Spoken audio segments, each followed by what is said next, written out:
Pompeii, in the year 79.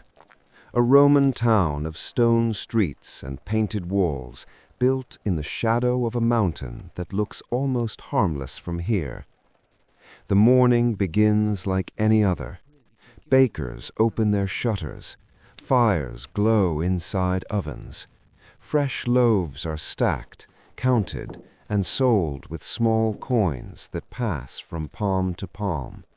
Water spills from public fountains into basins worn smooth by years of hands and clay jars.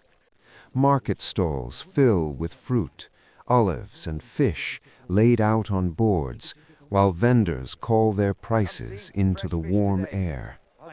In the Forum, people cross between columns and temples on daily errands, business, gossip, routine.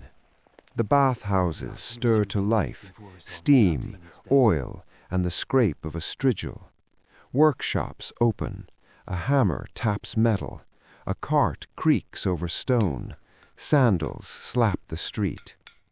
Vesuvius sits on the horizon, green and quiet. Most people here know there have been earthquakes, tremors that come and go. In living memory, the ground has spoken before. But the town has learned to ignore it, the way you ignore a distant storm you think will pass. Pompeii is awake, busy, ordinary, and the day still feels like it belongs to them. Then the city pauses. A low sound, more felt than heard, passes underfoot. A tremor. Dust shakes from a column. Pottery rattles on a shelf. Birds burst upward in a sudden wave, as if something unseen has pushed them into the sky. People glance at one another. A few laugh it off. Others look toward the mountain with the kind of expression you wear when you're trying not to worry. And then the deeper boom comes. Somewhere beyond the town, the earth opens. The horizon changes shape. Over Vesuvius, a dark column rises, fast, vertical, unnatural. It climbs and climbs until it seems to touch the sky, then spreads outward at the top like branches. From here, it looks like a towering tree made of smoke and shadow. A pine tree, one observer will later say, an image that becomes famous because it's the closest language has to describing something so huge. At first, people only stare, because nothing in a normal life prepares you for the sky becoming a warning. Then the first ash begins to drift down. It falls lightly at first, gray specks on hair and shoulders, brushed away like dust. People squint upward. Someone covers food with cloth. Another pulls a child closer. A few begin to walk quickly, the way you walk when you don't want to admit you're afraid. The mountain keeps speaking, deep, steady, relentless. The ash thickens. The sun dims as if a veil is being drawn across it. The air becomes gritty. Breathing turns unpleasant. People wrap cloth over their mouths and noses. Coughing spreads through the streets. And then the Pumice begins. Small stones, light but hard, start dropping from the sky. They bounce on stone roads and rattle off rooftops. They collect in corners, then in drifts, then in piles that grow faster than anyone can clear. The market changes in minutes. Vendors stop selling and start packing. People fight their way through crowds with bundles and baskets. A cart tries to move through the street, but the wheels slip as the ground turns into gravel. Animals panic. Men shout. Arguments flare about what to take, where to go, who to follow. Inside homes, hands move fast. Valuables are wrapped in cloth. Money is shoved into pouches. Doors are tested. People look at their roof and then look away, as if refusing to imagine what might happen next. Because now Everyone understands the truth. This isn't dust. This is weight. The stones keep coming. Roofs begin to strain under the growing load. Tiles crack. Wooden beams groan. The sound of the city changes. Less conversation, more impact. A constant hiss of falling ash and the sharp rattle of pumice striking everything it touches. Then a roof gives way somewhere nearby. A sudden crash, a burst of dust.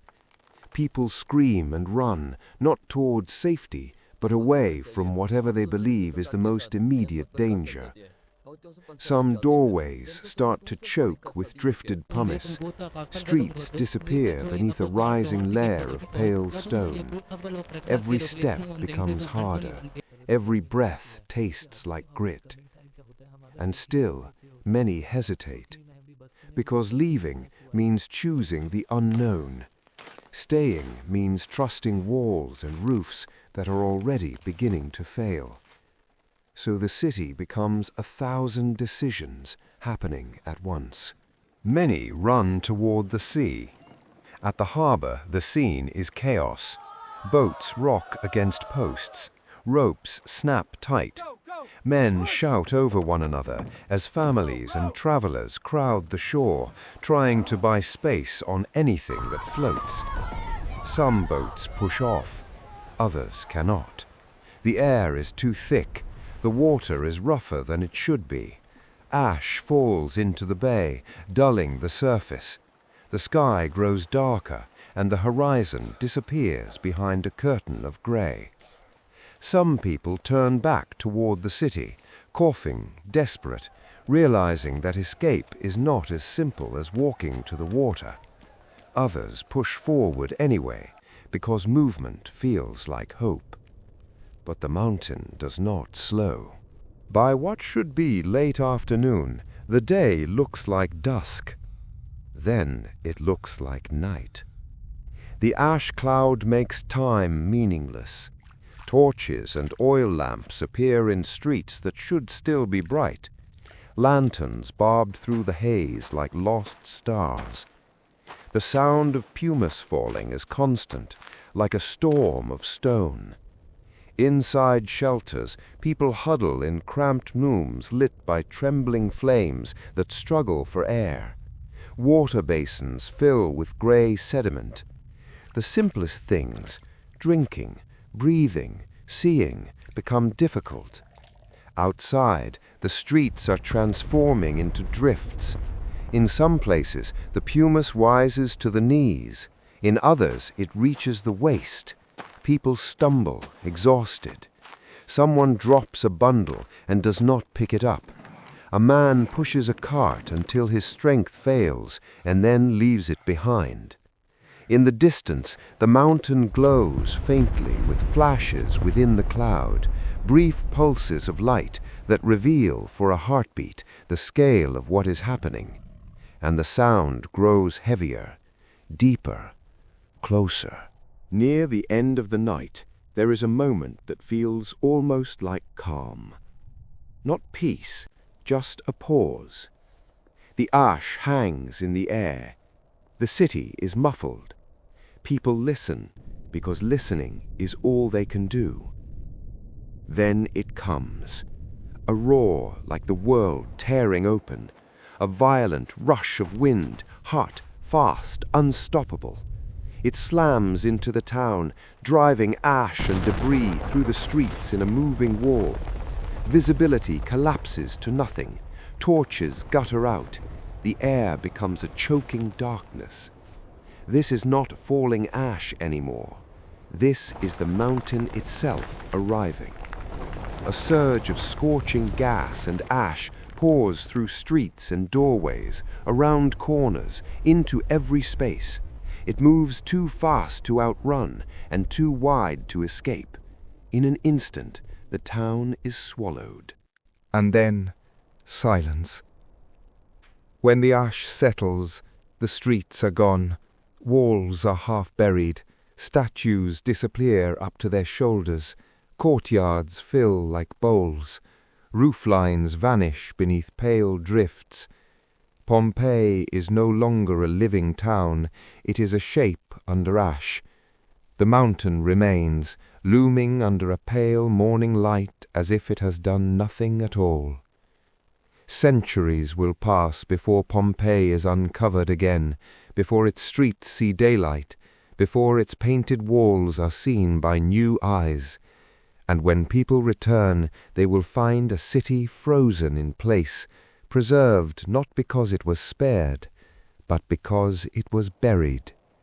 This was Pompeii, AD 79, a day that began with bread and water and ordinary noise, and ended with a town erased from the world.